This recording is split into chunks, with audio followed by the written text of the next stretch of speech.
Hello, আসসালামু আলাইকুম। আশা করি সবাই ভালো আছেন। তো আজকে আপনাদেরকে আমরা দেখাবো মিক্সড কিছু বীজ আছে যেগুলি আমরা খুবই পুষ্টিকর, আমরা খেতে পারি। যেমন কুমড়োর বীজ আছে, সূর্যমুখীর বীজ আছে, তারপর হচ্ছে আখরোট আছে, তারপর হচ্ছে সাদা ছিল আছে, তারপর কালো জিরা আছে।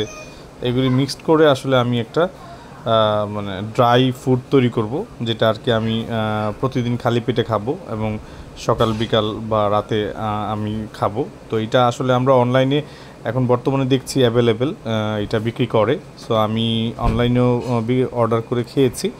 তো ওইখানে যে প্রাইজে আসলে কিনতে পারা যায় তার চেয়ে অনেক কম প্রাইজে আসলে এটা তৈরি করা যায় যদি আপনি নিজে বাজার থেকে প্রত্যেকটা আইটেম আলাদা আলাদাভাবে কেনেন। তো আমি আসলে নিজে প্রত্যেকটা আইটেম বাজার থেকে আলাদা আলাদা কিনে আসলে আমি এখন এটা রোস্টেড ড্রাই ফ্রুট তৈরি করব আর কি। সো দেখতে পাচ্ছেন আমি এগুলি সবগুলি একটু ভেজে নিচ্ছি। প্রত্যেকটা আইটেম আলাদা আলাদা কিনেছি, সবগুলি ভেজে নিচ্ছি এবং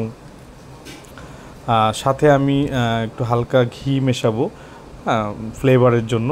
আর হচ্ছে পিঙ্ক সল্ট মেশাবো, পিঙ্ক সল্ট গুঁড়ো করে এটা মেশাবো যেন আমার এটা ভাজা ভাজা থাকে, প্লাস হচ্ছে এটা পরবর্তী জন্য নষ্ট না হয়, দীর্ঘদিন যেন রেখে খাওয়া যায়। সো এই যে দেখতে পাচ্ছেন আমি অল্প একটু ঘি, হাফ চামচ বা 1 চামচ ঘি আমি মেশাবো।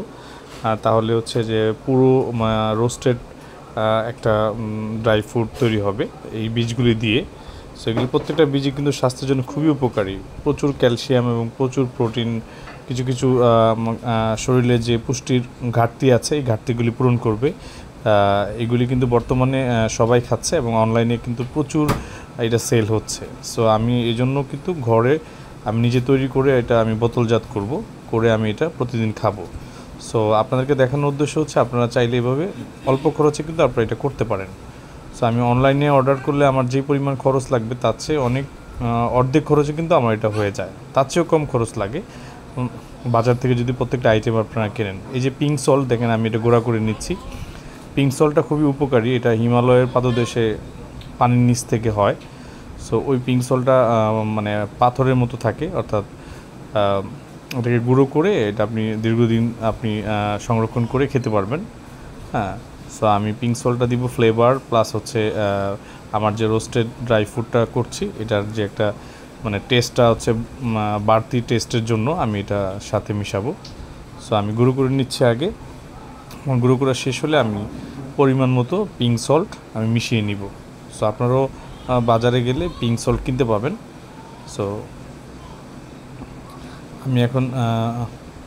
আমি এখন লবণটা মিশাবো, পিঙ্ক সল্টটা দেখতে পাচ্ছেন আমি সবগুলা অল্প আছে আমি রোস্টেড করে নিচ্ছি তাওয়াতে, এবং পাশাপাশি আমি একটু পিঙ্ক সল্ট পরিমাণ মতো মিশিয়ে নিচ্ছি যেন আমার স্বাদটা বেড়ে যায়।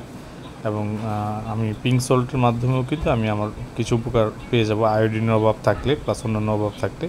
আমার মোটামুটি রোস্টেড করা হয়ে গেছে, দেখতে পাচ্ছেন এখানে অনেকগুলো আইটেম আছে এবং এখানে কুমড়োর বীজ আছে, সূর্যমুখীর বীজ আছে, আখরোট আছে, তারপর হচ্ছে সাদা তিল আছে, তারপর কালো জিরা আছে। এগুলি সমন্বয় করছি এবং 2টা কাচের বোতল আমি কিনেছি এবং এটা কিন্তু আমি ভালোভাবে ধুয়েছি, আমি কাচের বোতলে সংরক্ষণ করব। সো আমি এখন খেয়ে দেখতেছি আসলে রোস্টেড ড্রাই ফ্রুটটা কেমন হয়েছে। দেখতে পাচ্ছেন খুবই ভালো লাগছে। হ্যাঁ, আসলে খুবই টেস্টি, আসলে আমি যেরকম চেয়েছিলাম এরকমই হয়েছে। সো এটা কিন্তু এইভাবে আপনারা সংরক্ষণ করবেন, এইভাবে সংরক্ষণ করে দীর্ঘদিন কিন্তু আপনারা খেতে পারেন। সো আমার এই পদ্ধতিটি যদি ভালো লাগে অবশ্যই আপনারা লাইক শেয়ার করবেন, আর আপনারা চাইলে বাসায় করে এটা কিন্তু দীর্ঘদিন সংরক্ষণ করে আপনারা খেতে পারেন। এটা খুবই আপনাদের পুষ্টির ঘাটতিটা কিন্তু পূরণ করবে। তো সবাই ভালো থাকবেন, সুস্থ থাকবেন, আল্লাহ হাফেজ।